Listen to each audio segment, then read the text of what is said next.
பெரிய ப்ரொடியூசரு, நான் சின்ன புதிய இயக்குனர். அவர் ஆல்ரெடி ஒரு படம் ஹிட்டு கொடுத்துருக்காங்க. அதில் அப்படி அமீரின் மௌனம் பேசியது போடணும். அவரை போட்டாலும் மற்றவங்க நம்மளை கொஸ்டின் பண்ணுவாங்க. என்னடா மொதல் படத்துலேயே அமீரின் மௌனம் பேசியது. நான் அப்படி பிரித்து தான் படிக்கணும்னு விரும்புகிறேன். அமீரின் மௌனம் பேசியது. நான் இந்த படத்தின் தயாரிப்பாளர் சூர்யா, நாங்கள் 3 பேரும் ஒரு குவாலிஸில் வந்து ப்ரொமோஷன் போகிறோம். ப்ரேயர் பண்ணிவிட்டு கையை இப்படி வச்சு உட்கார்ந்த மாதிரியே தொழுகை பண்ணிவிட்டு ப்ரேயர் முடிப்பதற்காக இப்படி திரும்புகிறேன் இல்லையா, அப்படி திரும்பும்போது பார்த்தா டிரைவர் இப்படி படுத்திருக்காங்க ஸ்டேரிங் மேலே. சரி, யுவன் போகணுங்கிறதும் நீங்கள் முடிவு பண்ணி? யுவன் வந்து இல்லை, யுவன் பார்த்துக்காங்க. எனக்கு மியூசிக் பற்றி நான் ஒன்றும் பெருசாக தெரியாது. நான் வந்து பாட்டு கேட்டால் நல்லா இருக்கு நல்லா இல்லைன்னு சொல்லுவேன், இவ்வளோதான். ஜி எனக்கும் தெரியாது மியூசிக், வாங்க 2 பேரும் சேர்ந்து பண்ணுவோம்.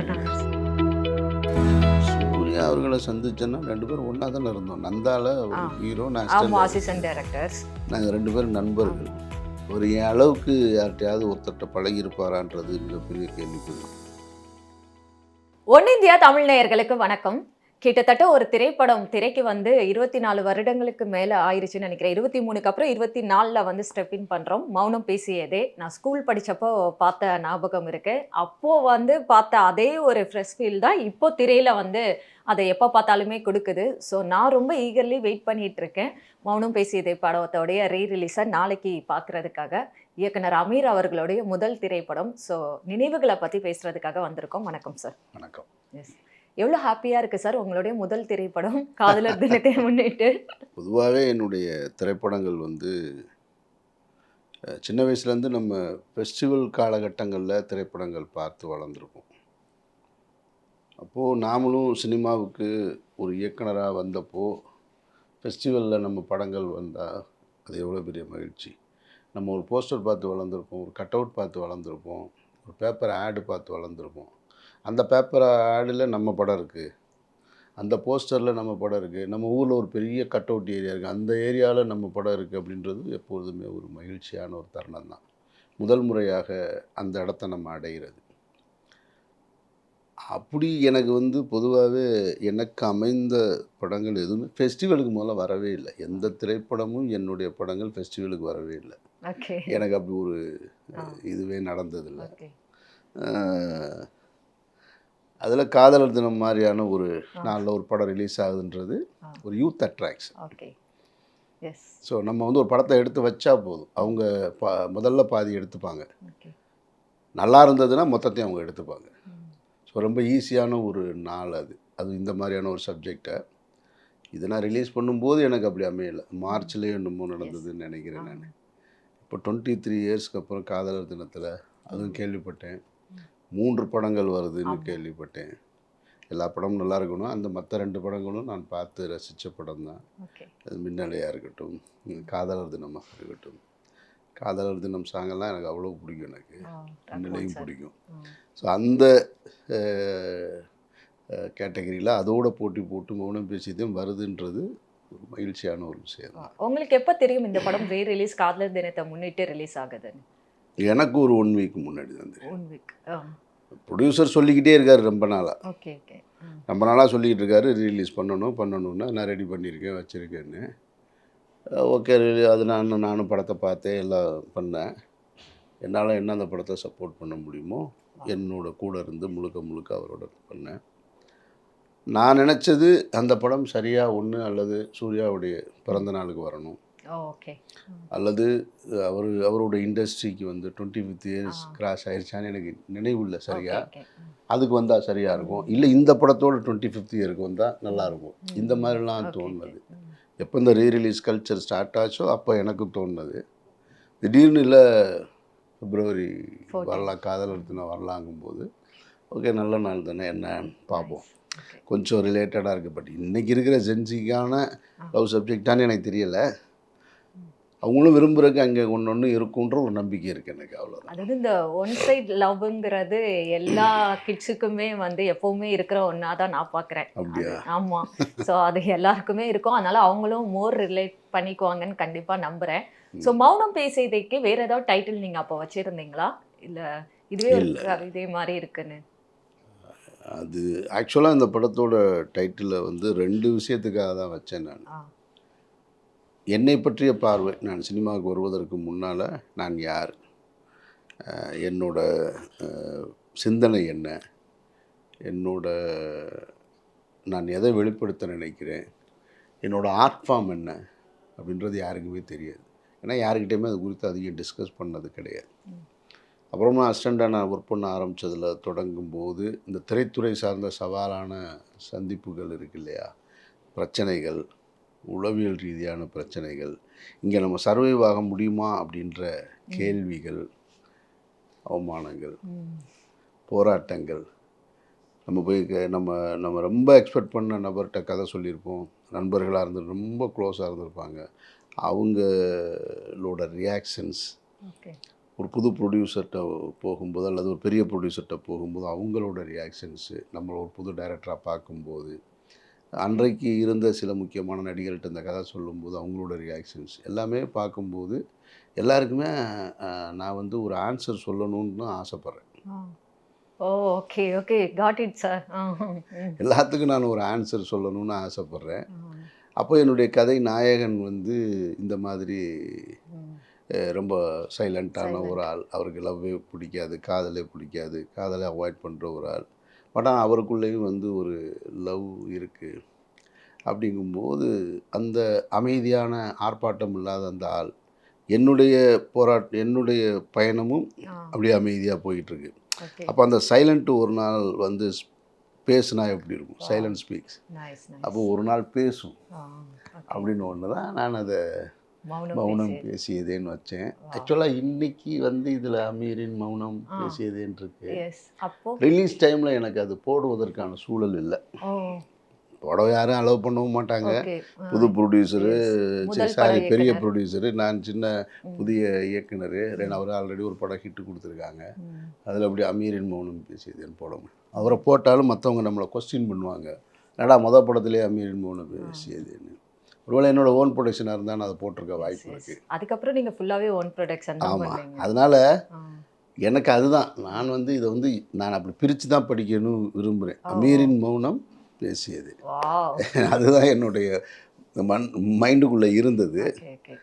23 இயர்ஸ்க்கு அப்புறம் கரெக்டாக வந்து அது அப்படி உட்கார்ந்துருக்குன்றது கூடுதல் மகிழ்ச்சி தான். நீங்கள் முன்னணி நடிகர்கள் சில பேர்ட்டையும் கதை சொன்னேன் அப்படிங்கிற மாதிரி சொன்னீங்க, யாருன்னு சொல்ல முடியுமா? அப்படி சொன்னேன். சினிமாவில் நீங்கள் வந்து நம்ம அன்றாட சந்திக்கிறவங்க இந்த மாதிரியான விஷயங்களை சொல்லுவது ஏற்புடையதில்லை. அதுக்கு நியாயம் நிறைய காரணங்கள் இருக்கலாம். இப்போ நான் அன்றைக்கு தவிர்த்தது போல், என்னை தவிர்த்தது போல் நானும் இன்னைக்கு தவிர்த்துட்ருக்கேன்.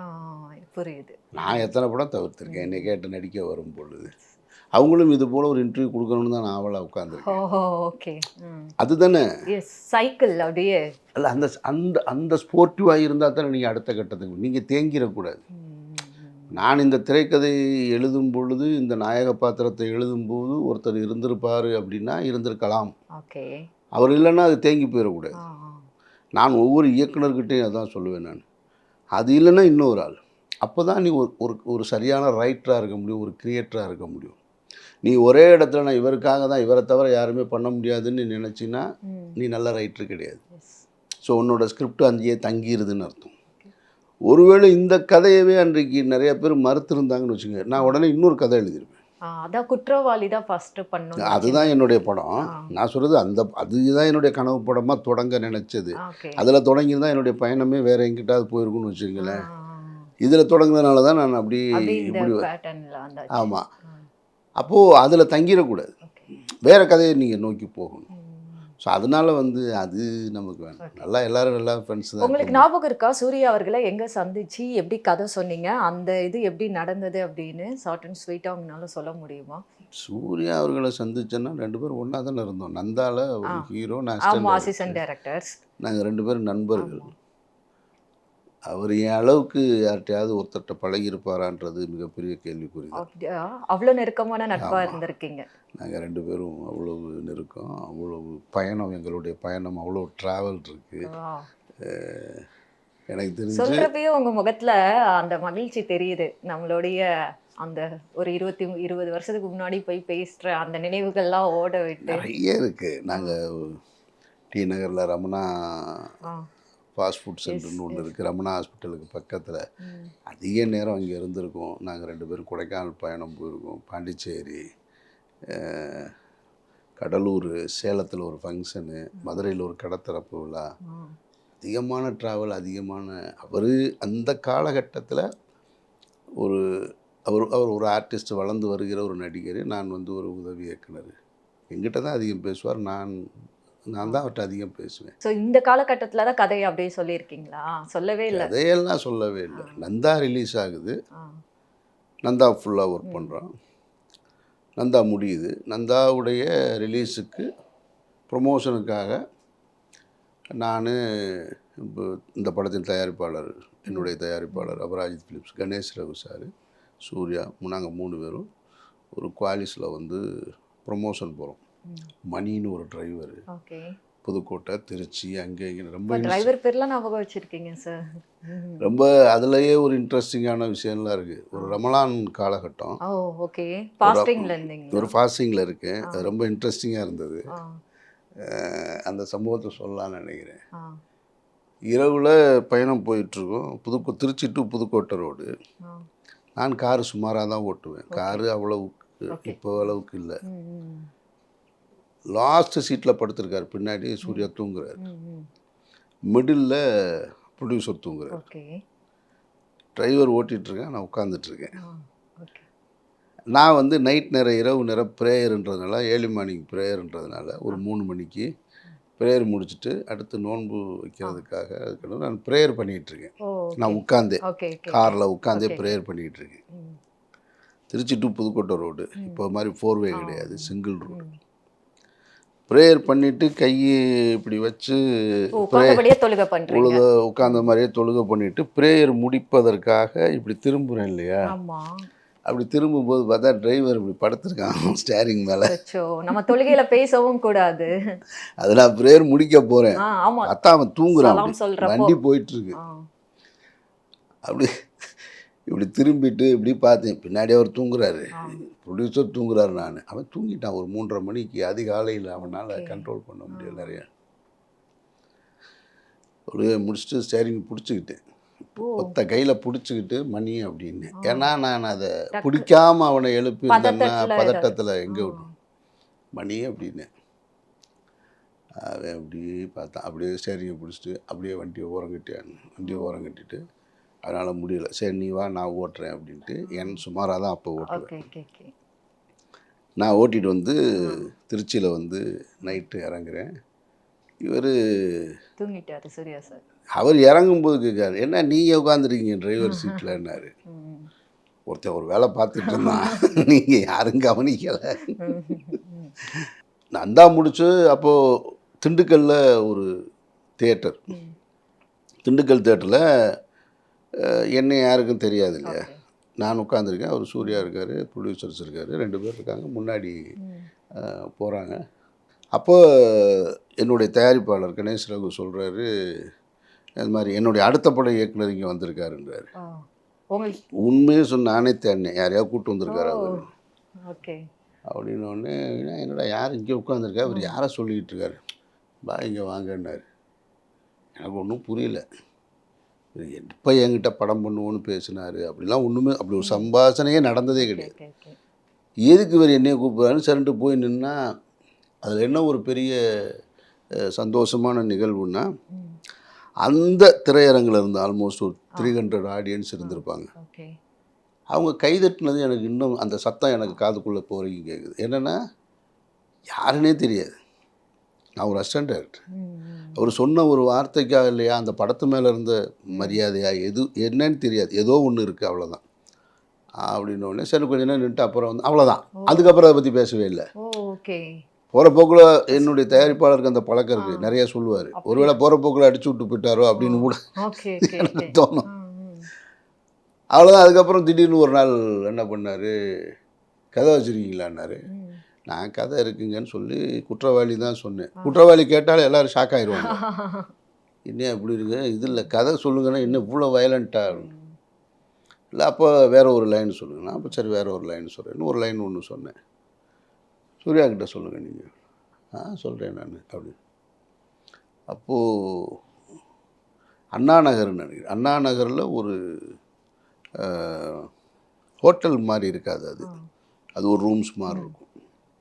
அங்கே வச்சு தான் கதை சொன்னேன். நான் இது மாதிரி ஒரு ரூமில் நானும் அவரும் உட்காந்து கதை ஃபுல்லாக சொன்னேன்.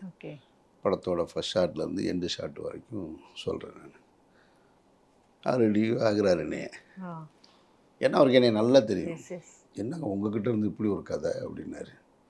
தெரில, அது ஏதோ உள்ளேருந்து வந்துருச்சு அப்படின்னு சொன்னேன்.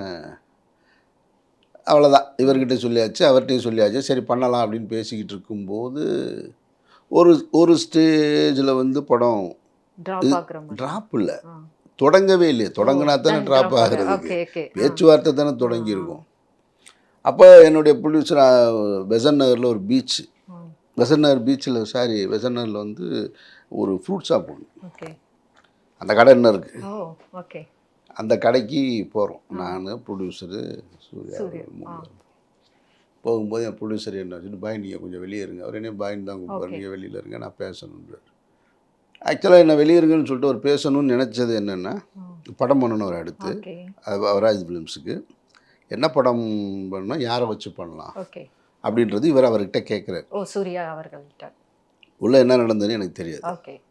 அவங்க 2 பேரும் பேசுகிறாங்க, நான் வெளியே நிற்கிறேன். நான் வழக்கம் போல் வெளியே நின்று தம்மை போட்டு நான் பாட்டுக்கு. திருப்பி கூப்பிட்டாங்க.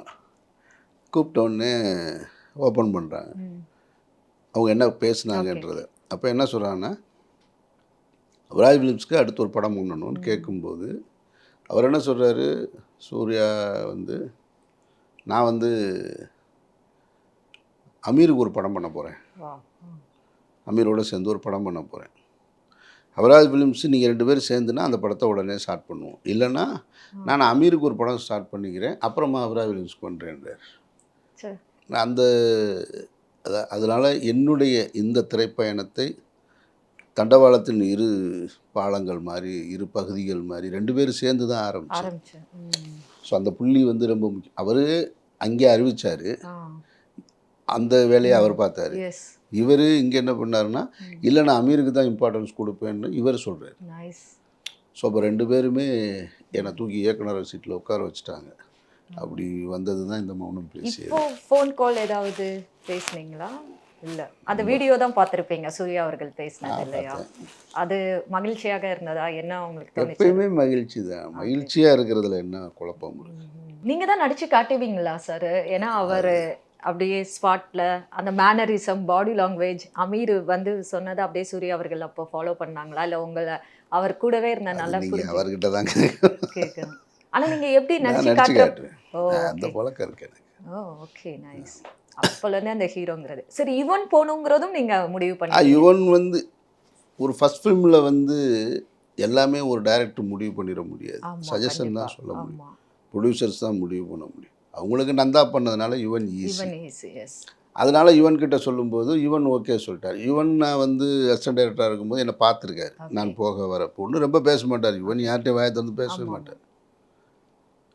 ஆனால் நான் ஃபஸ்ட் டைம் படம் பண்ணும்போது டீனரில் இருக்கிற ஜிஆர்டி ஹோட்டலில் தான் ரூமில் மீட் பண்ணோம். அப்போ அங்கே தான் மீட் பண்ணும்போது இந்த மாதிரி டைரக்டர் வரணும். நான் போன உடனே வாங்க அப்படின்னாரு. ஜி சின்ன பையன் மாதிரி இருப்பார் அப்போ பார்க்குறதுக்கு. அந்த ஃபோட்டோஸ்லாம் பார்த்தீங்கன்னா தெரியும். நானும் போய் உட்காந்துருக்கேன். என்ன இந்த மாதிரி ஒரு லைன் சொன்னேன். பண்ணலாம், அவ்வளோதான் அவர்.